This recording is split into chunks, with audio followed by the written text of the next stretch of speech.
Parshasema Chov Beis Chovov. Vaydaber Hashem Moshe Lemor Shoro Kesef Ways. The ox, the sheep, or the goat. Ki volate. When it's born, for 7 days they should be with their mother. Only from the 8th day onward is it accepted as a korban ishel Hashem, as a korban to be brought on the fire. Ki voled, pratli yotzei dofen. It comes to exclude a yotzei dofen. It's like a flank birth. It's not a natural birth.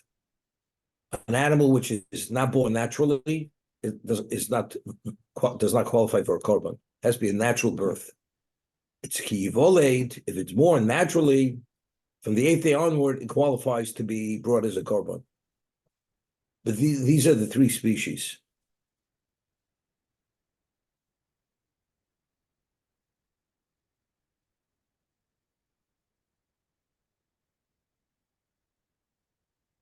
So here, this is Balaturim. Vayishivas Yomim. Omer HaKadosh Baruch Hu Yishchot b'Yom Rishon Yenira Kishoche L'Shem Shamayim V'Oretz Nivu b'Yom Aleph. If you bring it the first day of its existence, it was born on the first day of the week, you'd say, well, you bring it to acknowledge, you bring it for heaven and earth, that they came into existence on the first day. V'imshochet b'Yom Beis Yenira Ki L'Shochet L'Rekia Shnasu B'Yom Beis U'B'Yom Gimel Li'Yam Li'Abosha U'B'Yom Daled L'Shem Odos, the luminaries. B'Yom Hey L'Shem Shrotzim Yom Hey L'Shem Odom Elo Yamda Shiva Yomim. Wait 7 days. V'Yeda Shebarosi Olam B'Vov Yomim. Then you realize the world was created in 6 days. V'Nosati B'Yom Hashvi V'Nachti, and I rested on the 7th day. V'Yishoch L'Shmi. Only after 7 days do you realize the world came about due to Hashem's willing it to be as it is. Therefore, now you bring that korban for me. He's bringing this from Medrash. However, there's another Medrash, this famous Medrash, a child. There's a commonality between a male child that's born. The milah is only first on the 8th day. And similarly, the korban, after it's born, it can only be brought on the 8th day. What's the commonality? We speak about Shabbos Zemein Olam Haba. Shabbos has a semblance of the world to come. So the Medrash says a person wants to have an audience with the king. So the protocol is that before you go see the king, you have to meet the ambassador. After you meet the ambassador who represents the king, only then could you have the audience with the king. Identically, every child that's circumcised on the 8th day, regardless of what the day was, he will experience a Shabbos before he's going to be circumcised.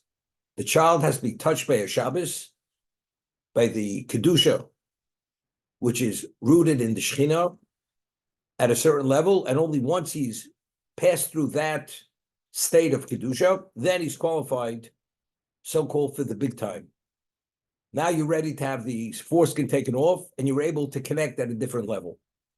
Identically, the korban, the animal, it has to be exposed to that level of Kedusha, and then you bring it on the Mizbeach, which is Ishel Hashem. That's only after it's been touched and exposed to that level of Kedusha, which is Shabbos. That's the Medrash. That's the reason why it's the 8th day. This is the commonality between the child being circumcised, the milah being on the 8th day, and the korban being brought on the 8th day.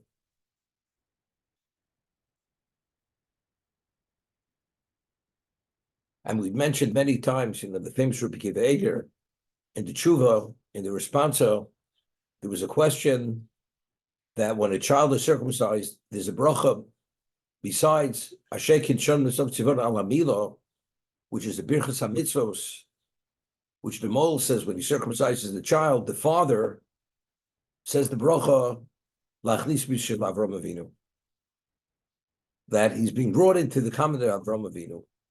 So there's Shaila Aloch, a question that in actuality, who's bringing the child into the covenant of Abraham? The Moel. The Moel is doing the act of circumcision. So why does the father do it? The answer is because in truth, who's obligated to circumcise the child? The father. The Moel is only acting as the agent. He's acting only as the agent of the father, since the father is not capable to do it. So the Moel does it as the agent. But when the Moel does it as agent, in essence, who's doing it? The father's doing it. Therefore, the father says the bracha, lachlis v'shel Avram Avinu. So now the question is, what about if the father's not at the bris? And they appoint the Moel to do the circumcision. And the halacha is, the Gemara says in the Rambam rules, that the initial obligation is on the father, but if the father doesn't circumcise himself, doesn't do the meal himself, there's an obligation on Bezdin or Klal Yisrael. Klal Yisrael has an obligation to make sure that every Jewish child is circumcised. That's an obligation. This is what we're speaking when the child is a minor. There's an obligation on every Jew to make sure that child is circumcised. So now, when the Moel now does it, if the father's not at the bris, he's fulfilling the mitzvah of circumcising the child. Now the question is, who says the bracha? I was speaking with the grandfather is at the bris. The grandfather has no obligation to circumcise his grandchild. There's something specific to the father. So if the father's there, it's understandable why the father says the bracha lachlis v'shel Avram Avinu, because the Moel is the agent of the father. But if the father's not there, and the Moel is not the agent, does the Moel say the bracha? Because in actual, he's the one who's bringing him into the Brisa Shel Avram Avinu, or Moel, the grandfather has priority on that bracha. That's the question that was posed to Rabbi Kiva Eger. So Rabbi Kiva Eger cites an Olis Ephraim, which was authored by the Kli Yoker. That Olis Ephraim writes, and this is, Chaim HaKadosh mentions this also, and many other, the Ramchal, that, and we discussed this, that the Orla HaChitzoni, the foreskin, which is on the external part of the body, it represents the evil of the Eitz Hadas. We speak about, the Torah says, at the end of time, Umol Hashem es levavcha es levav zerecha. Hashem will circumcise your hearts and the hearts of your children. Right? That's one of the allusions to Elul, to do tshuva. Umol Hashem es levavcha es levav zerecha. Hashem will circumcise your hearts and the hearts of your children. What's the circumcision of the heart? So the Ramban over there explains that when Adam had eaten of the Eitz Hadas, the evil, before he had eaten, the discernment between evil and good was obvious. There was no draw or attraction to it. Once he ingested that evil, he became addicted to evil, and now things are not as clear any longer. He has to really deal with tremendous, he has to deal with his demons over here, which draws him towards everything which is contrary to what spirituality is. That's the Orlas Halev. So the Orlas Ephraim writes that the Orla HaChitzoni, what corresponds to that, that's only representation of the Orla HaPnimi. That's the spiritual covering of the heart. That's the impurity which is embedded in the human being. As a result of the Eitz Hadas, when you remove, the Or Chaim writes in the beginning of Parshas Tazria, Hashem gave the mitzvah milah to the Klal Yisrael, that when we remove the outer foreskin, we minimize the effect of that impurity which is on our heart. And until that impurity is removed, a Jewish system is closed out to spirituality. We're totally shut down. Even because everything is siyata d'shmaya, everything is divine assistance. And if you have that impurity, one doesn't merit that divine assistance to have all the spiritual channels open to him. So when you remove the Orla Chitzoni, the outer foreskin, then the impurity of the heart is minimized, and now you're qualified to enter into the spiritual realm and be fully functional in Bechira, in choice between good and evil.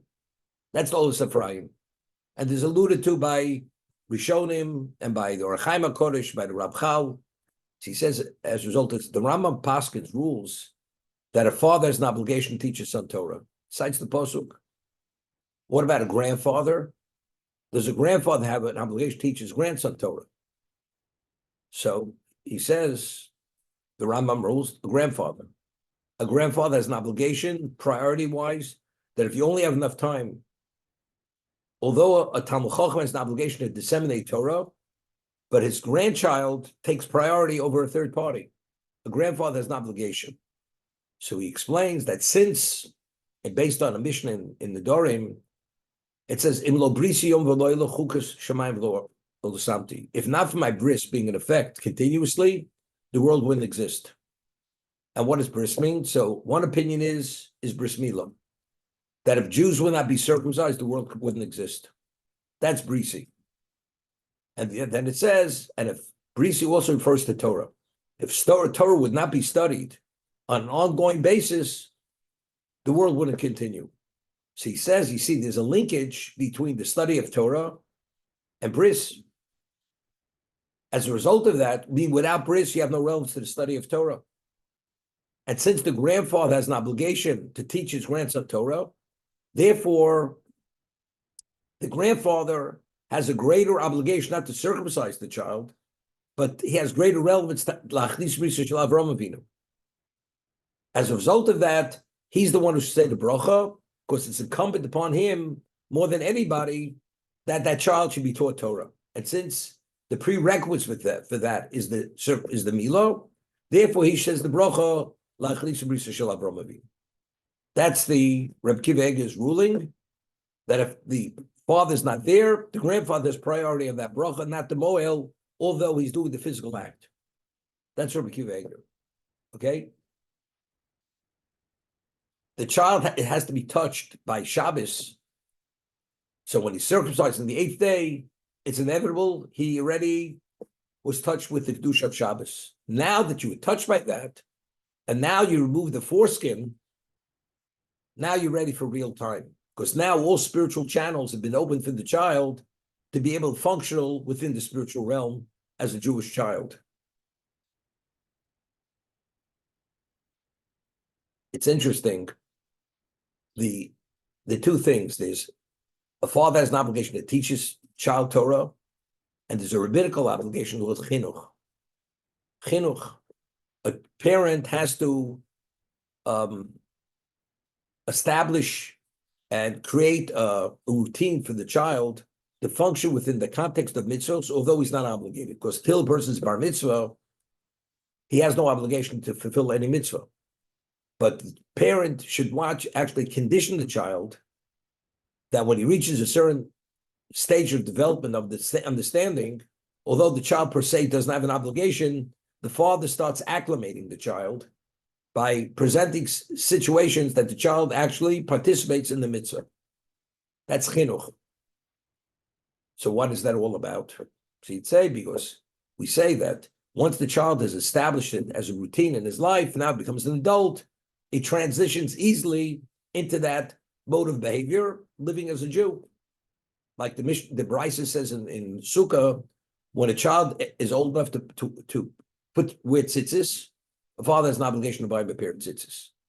When he could actually take the lulav and wave the lulav, he has the mechanical skills that he's able to hold the lulav, a father should give his child the lulav. And whenever he reaches any stage of development, whether it's understanding or physical, mechanical skills, the father has an obligation, chinuch, is rabbinical, to do that. But again, the child already has been touched with Shabbos.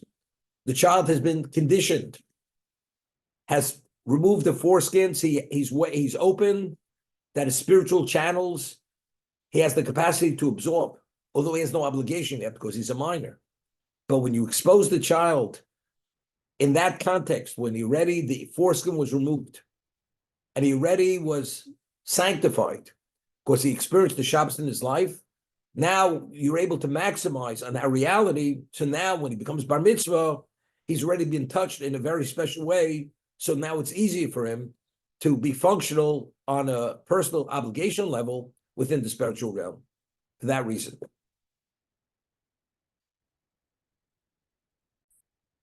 resurrection is going to take place, that whoever is worthy of resurrection, the Gemara tells us that after 6,000 years, the world comes to an end. The 7,000th year, the world is fallow. All that will exist are only the neshamos of the people who existed before.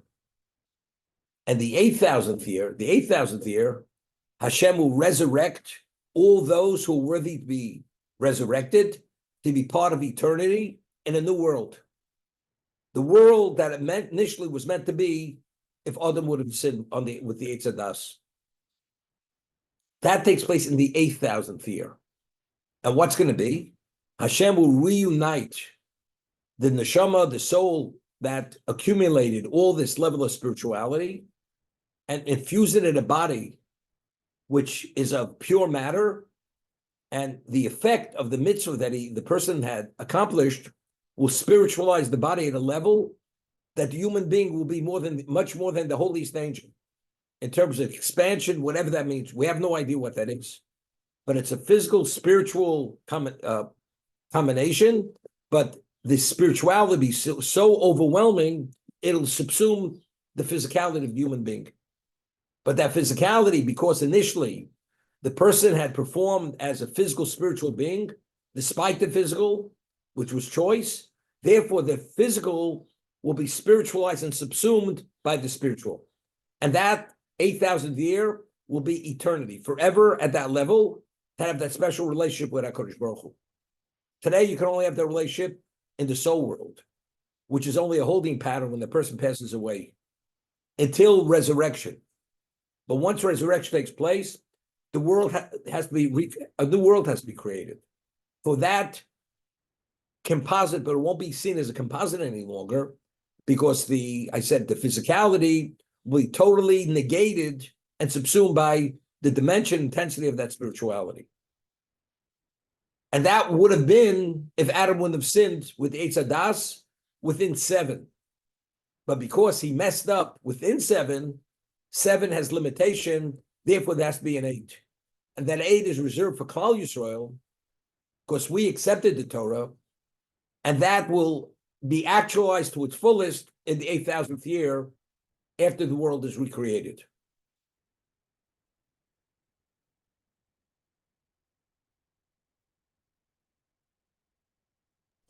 So, species which qualify to be a korban: the ox, the sheep, and the goat. So the Medrash says they're 10 kosher species. If you include the undomesticated species, they're 10. But Hashem says 3, only the domesticated, not the undomesticated, and enumerates what the 10 species are. Why? One reason is given because domesticated means it's homegrown. The animals, they feed in the trough of the person. So availability speaking, these being the species, it makes it easier to bring the korban because these species are available. But if it would be other species which qualify, and it's specific to certain korbanos, a person would have to go into the mountains, into the forests, to go trap these species to bring the korban. So to make life less complicated, a person should not be distracted. To locate the species, Hashem says it's limited to shor kesevs, the ox, the sheep, and the goat. That's one opinion. The other opinion is this, and I've spoken about this, but there's so many things which I looked at it again, it brings out a new level of understanding.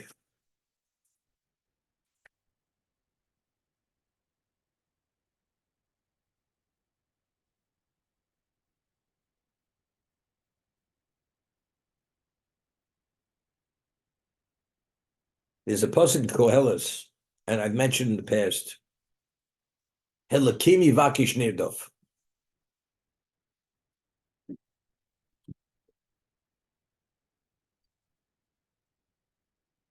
It's Koheles in chapter 3.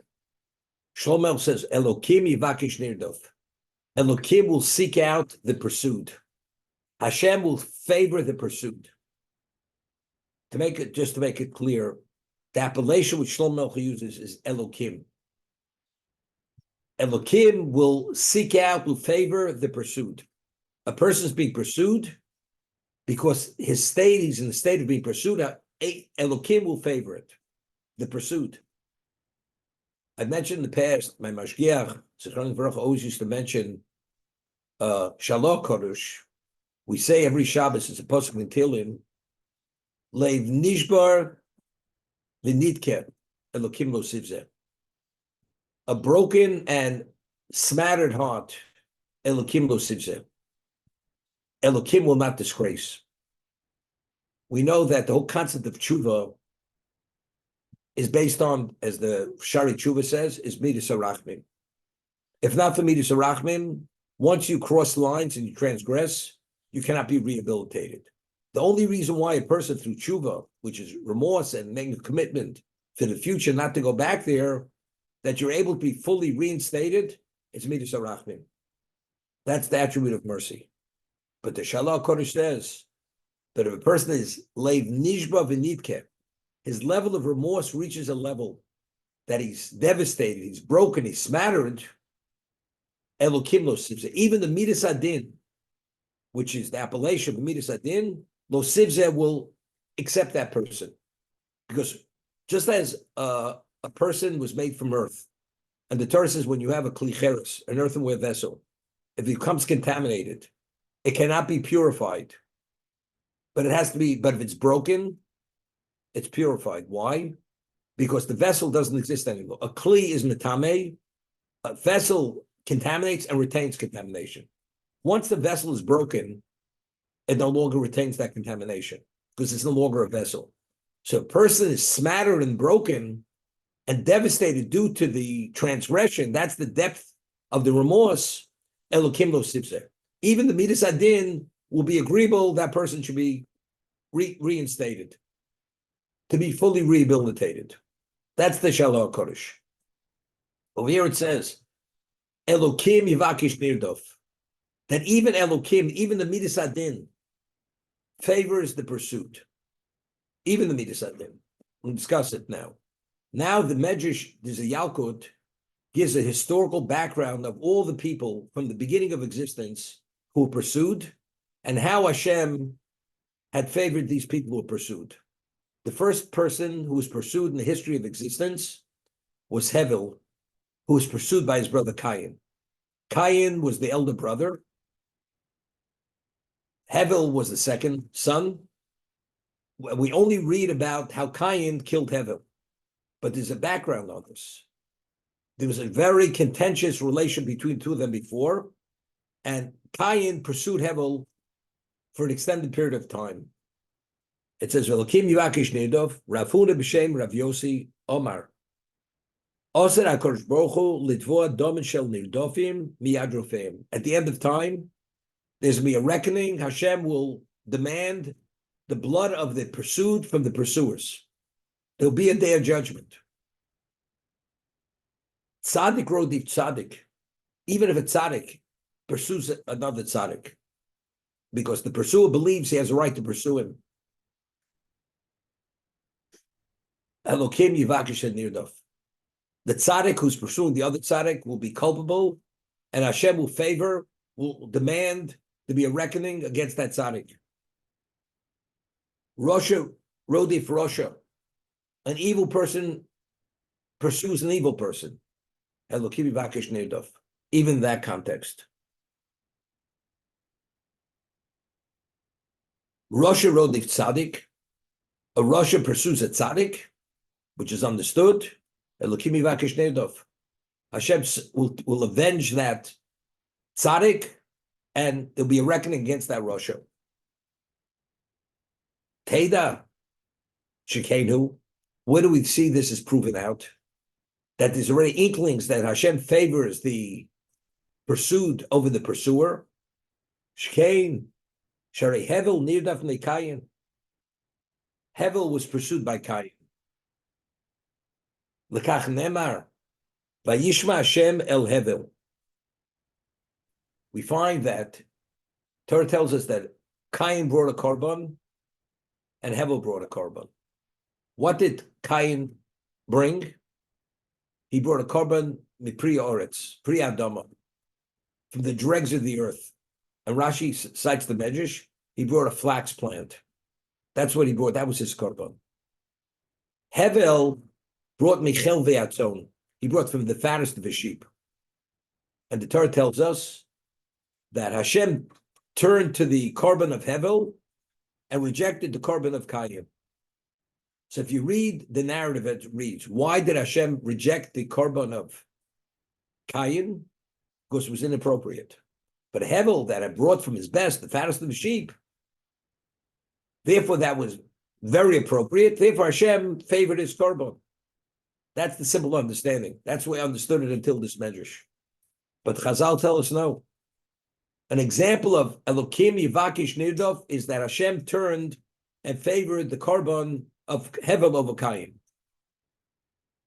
That's an example of that. So I asked the question, how? How do you know that?